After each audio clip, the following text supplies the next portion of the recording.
If your indoor humidity is driving you nuts because it's either too high or way too low, here's the real deal on fixing that without losing your cool. Okay, so first off, get yourself a good hygrometer to check your humidity levels. Like seriously, knowing what you're working with is step one. If it's too dry, which can mess with your skin and make your nose feel like the Sahara, crank up that humidifier and keep it between 35 and 50% humidity. But don't go wild adding moisture, or you're gonna end up with mold and all that gross stuff nobody wants. On the flip side, if it's too humid, run a dehumidifier to pull the moisture out, especially in spots like the basement or bathroom where it likes to hide. Keep windows open when weather allows to get fresh air flowing. It really helps balance things out naturally. Also, check for leaks or water problems. Sometimes that's why humidity's acting up and no gadget can fix it alone.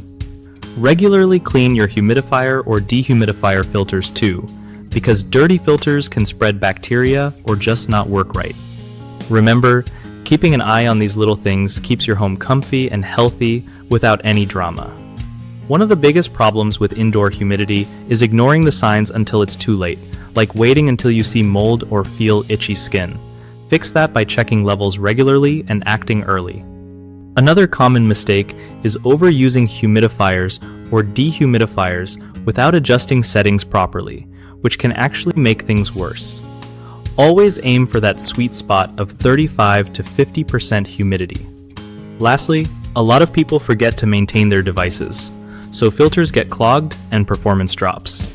Clean or replace filters every few months to keep them running smooth.